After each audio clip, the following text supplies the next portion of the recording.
The test is in 4 parts: Part 1, Part 2, Part 3, and Part 4. Now look at Part 1. Part 1. Part 1. You'll hear someone booking transport for a trip. First, you have some time to look at questions 1 and 2.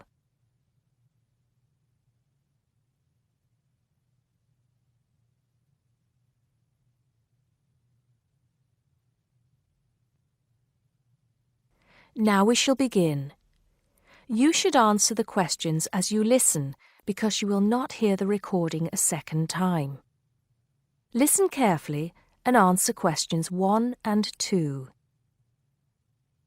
Good morning, Burnham Coaches. Sarah speaking. How can I help you? Yes. Good morning. I'm a teacher at the Down Language School. We have a bit of a problem, and I was wondering if you could help us out. What is the problem exactly? Well, we normally take our students on an excursion at the end of their course. But unfortunately, the coach firm we normally use has let us down. It seems they've gone out of business. I'm sorry to hear that. I suppose you are looking for a replacement. Well, yes. We won't need a very large coach, actually. There will be 30 students and 4 teachers. So that's 34 in all. And what dates did you have in mind? The last Saturday and Sunday of this month. That's the 28th and 29th. The 28th and 29th. Does that mean you are planning to stay somewhere overnight? That's right. Actually, we want to do the same excursion that we do every year. We usually visit Stonehenge, Salisbury, and stay overnight in Bath. It's a historical tour, really. It sounds interesting. Let me just see what we have available. Oh dear, I'm afraid all our coaches are booked out for the 28th. It's the busiest time of the year for us, actually. I was afraid that would be a problem. But you have a coach available for the 29th? Yes, we do. And it's available for the 30th as well, if that's any help to you. I'm afraid not. Sunday is the last day. The students go home on Monday. I think we'll just have to change our plans a bit and leave out Salisbury. It's a shame, but I don't think we can fit in all 3 places in one day. So you would like to book the coach for the 29th, visiting Stonehenge and Bath, is that right? Yes, I think so. Before you hear the rest of the conversation, you have some time to look at questions 3 to 10.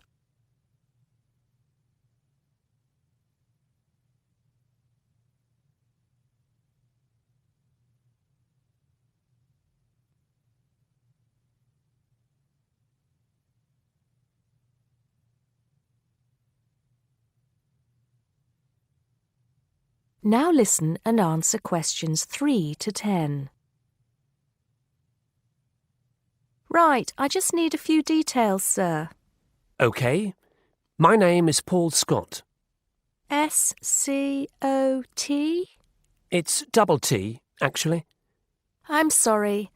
And it's the Down Language School. Could you give me the address for that, Mr. Scott? Yes, it's Down House, Hill Street, Brighton. Do you need the postcode?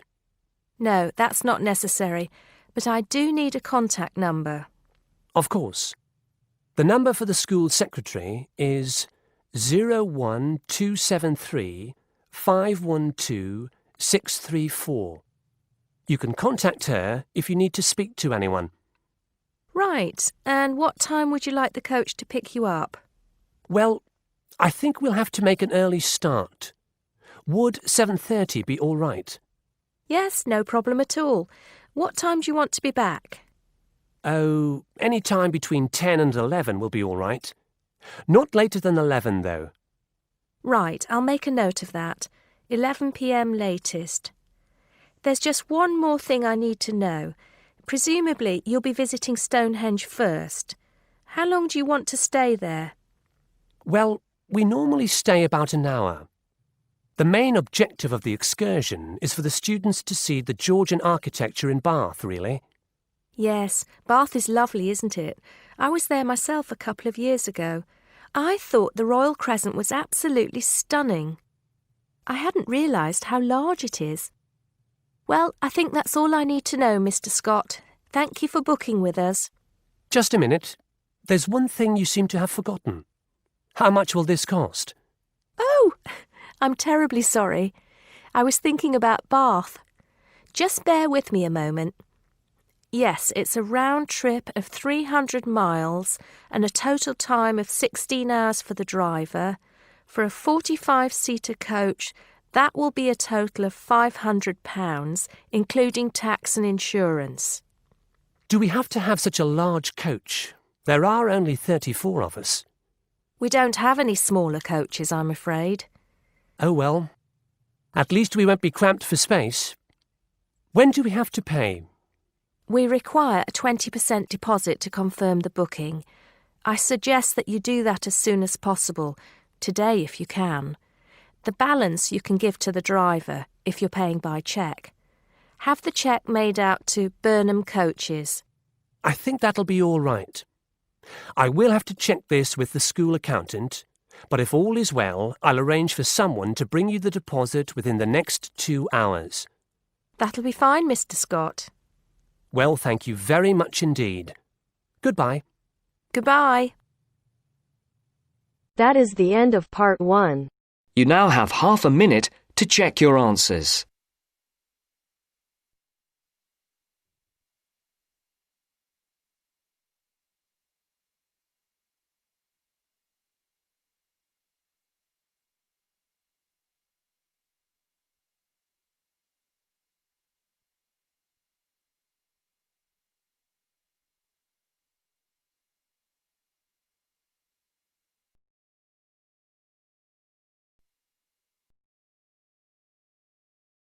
Now turns to part 2.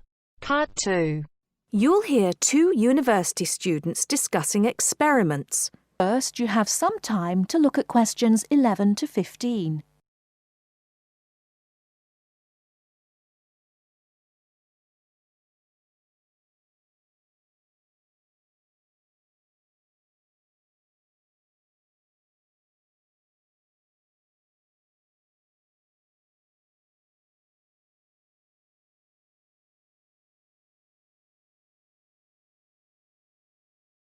Now, listen carefully and answer questions 11 to 15.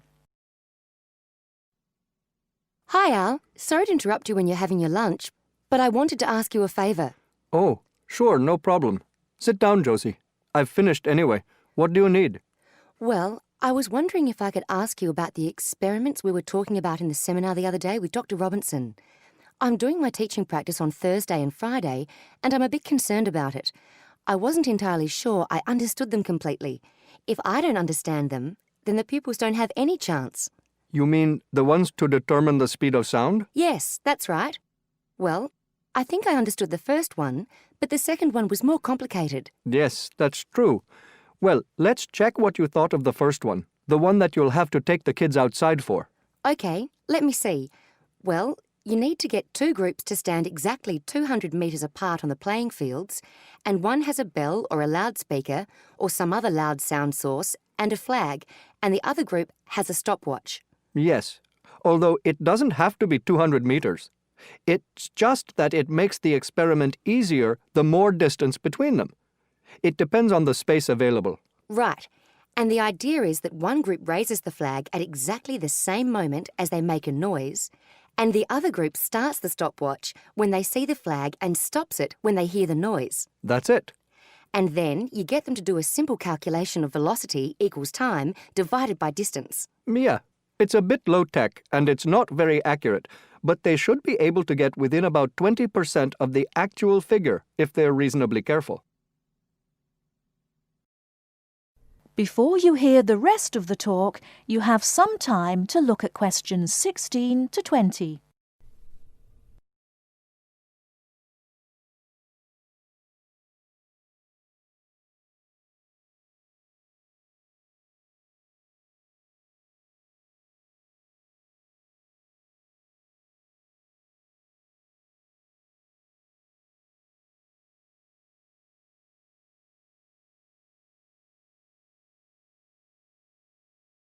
Now listen and answer questions 16 to 20.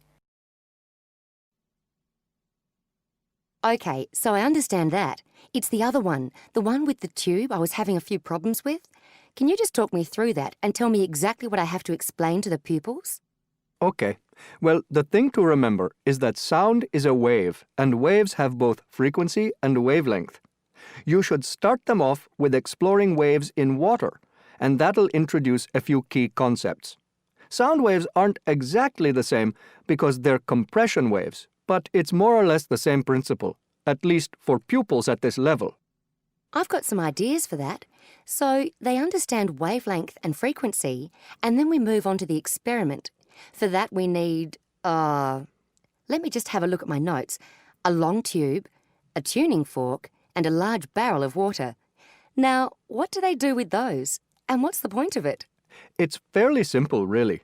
You just have to remember that velocity equals wavelength times frequency. Ah, yes, that's the key, isn't it? Yes, the tuning fork is manufactured to produce a sound of a given frequency. So that just leaves you one thing to measure. The pupils hit the tuning fork so that it makes a sound and hold it toward the end of the long open tube. That makes the air vibrate.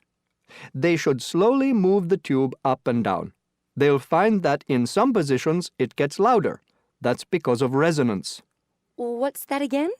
It's when there are a whole number of waves in the column of air in the tube. It makes it louder. They then measure the length of the column of air, and they can work out the wavelength from that. And that's more accurate than the other experiment? Well, it is if the pupils take an average using different tuning forks. It should be much more accurate. Thanks, Al. That's clear to me now. I can't think of any more problems. Just make sure that the pupils keep good records. You need to tell them how important that is. Any mistakes with the maths can be corrected later, but you don't want them to have to go back and get the data again. You probably wouldn't have time for that anyway. Good advice, yes. I just hope it goes well in the classroom now. Good luck.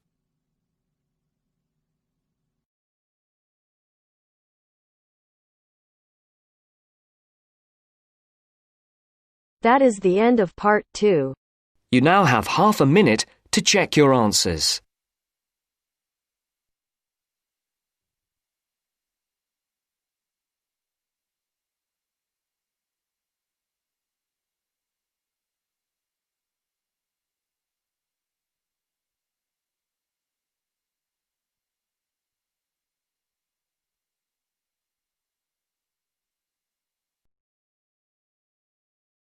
Now turns to part 3. Part 3. You will hear a reporter talking on the radio about old racing cars. First, you have some time to look at questions 21 to 26.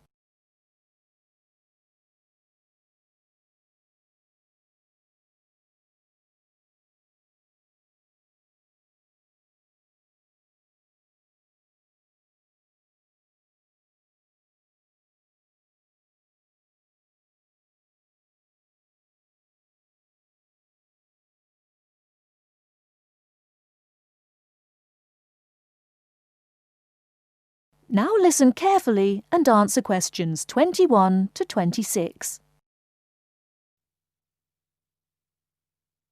The Goodwood Museum is currently celebrating some of the most extravagant types of car design in its Festival of Speed. Here's our reporter, Vincent Freed, who's on site to tell us about some of the cars on display. Well, here I am, standing in front of one of the most prestigious cars ever built, the Duesenberg. A fantastically expensive, luxurious car built in the early part of the 20th century and bearing all the glamorous qualities of the Jazz Age. How many were there? Well, only 473 Duesenberg J-types were ever built, and the model here is one of the rarest. Each had a short 125-inch chassis or framework, and the body was always in the form of an open two-seater. The technology behind the car's 6.9-litre engine was extraordinary. It featured capsules of mercury in the engines to absorb vibration and provide an incredibly smooth ride. In fact, these cars offered unparalleled performance. In an age when 160 kilometers per hour was considered very fast, the Duesenberg promised a top speed of 180 kilometers per hour and could do 140 kilometers per hour in second gear. Duesenberg, who designed the car, sold it as a frame and engine. This was typical of the age again, and many prestige manufacturers such as Rolls-Royce did exactly the same. Owners able to afford the hefty $9,000 price tag for the basic car would then commission a coachwork company to build a body tailored to their own individual requirements. The Duesenberg's great attraction for the driver was its instrument panel, which offered all the usual features but also several others, including a stopwatch. It was the Duesenberg's technology that lay behind its success as a racing car, and they dominated the American racing scene in the 1920s, winning the Indianapolis Grand Prix in 1924, 25, and 27. Before you hear the rest of the talk, you have some time to look at questions 27 to 30.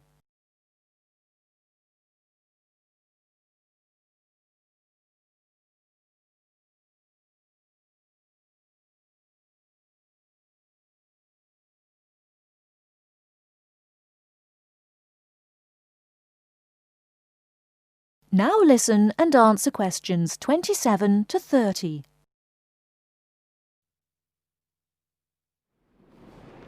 On to another celebrity, the 1922 Leia Helica. Only 30 of these French propeller cars were built, and the model here at Goodwood, which was the fourth to be made, is thought to be the only surviving example still capable of running. The brains behind this car was Marcel Leia, who was an aviation pioneer first and foremost, and the influence of flying is quite apparent in the car. The Leia very strongly resembles a light aircraft with its front propeller, but in this case, it's minus any wings, of course. It's quite odd to think that this car was whirring through France just as the Duesenberg was blasting down roads at 160 kilometers per hour across the Atlantic. The Leias were used regularly in France in the 1920s and were even produced in saloon and van form, as well as two-seater. The Leia matched its propeller drive with its equally bizarre steering, which used the rear rather than the front wheels. But despite looking rather frail, it was a tough machine. In fact, when troops tried to steal it during the Second World War, the car's baffling design was clearly beyond the would-be thieves, and it ended up being driven into a tree, breaking the propeller. And now for the Firebird. This extraordinary car was first... That is the end of part 3. You now have half a minute to check your answers.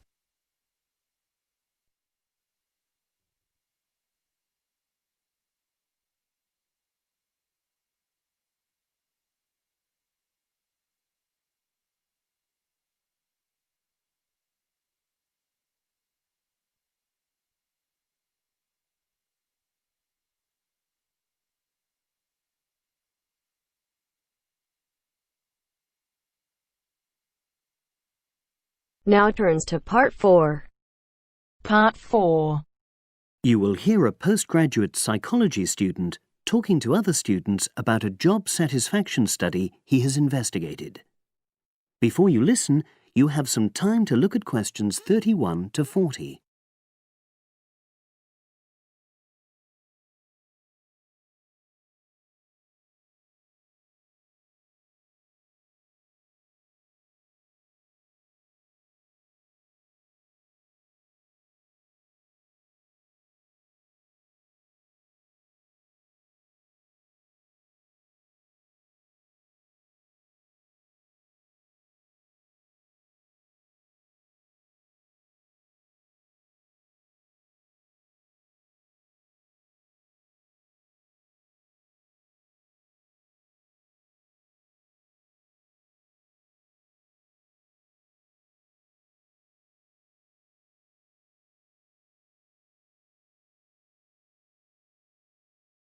Now listen and answer questions 31 to 40.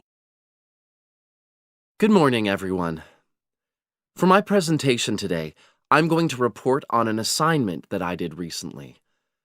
My brief was to analyze the methods used in a small study about job satisfaction, and then to make recommendations for future studies of a similar kind. The study that I looked at had investigated the relationship between differences in gender and differences in working hours and levels of job satisfaction amongst workers. For this purpose, employees at a call center had been asked to complete a questionnaire about their work. I'll summarize the findings of that study briefly now.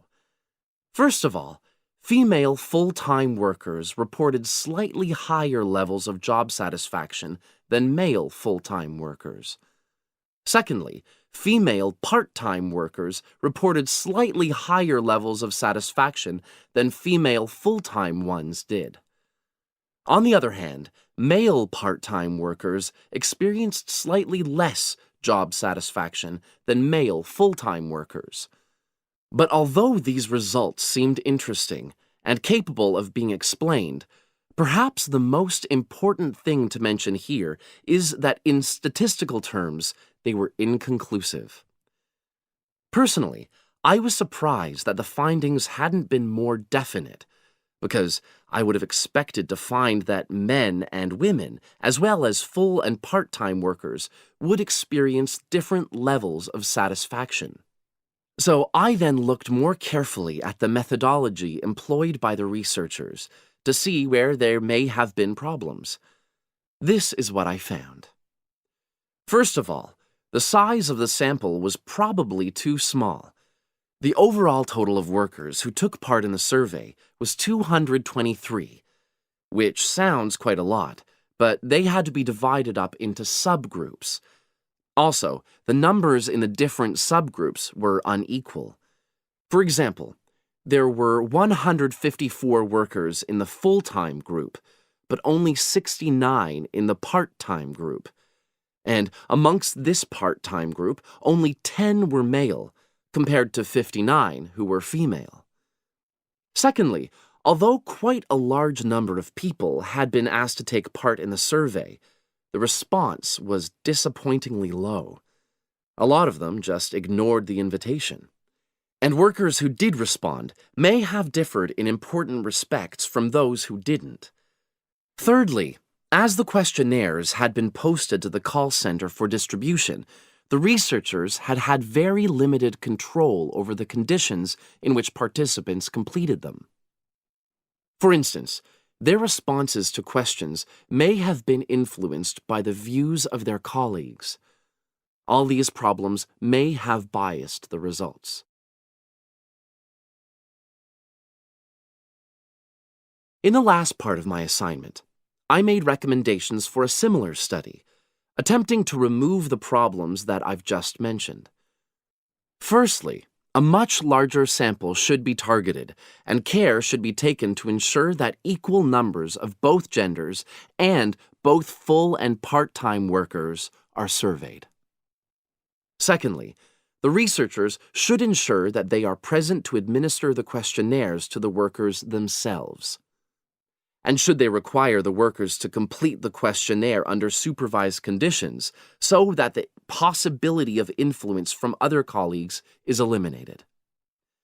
Finally, as workers may be unwilling to provide details of their job satisfaction when they are on work premises, it's important that the researchers reassure them that their responses will remain confidential, and also that they have the right to withdraw from the study at any time if they want to. By taking measures like these, the reliability of the responses to the questionnaires is likely to be increased, and any comparisons that are made are likely to be more valid. So, that was a summary of my assignment. Does anyone have any questions? That is the end of part 4. You now have half a minute to check your answers.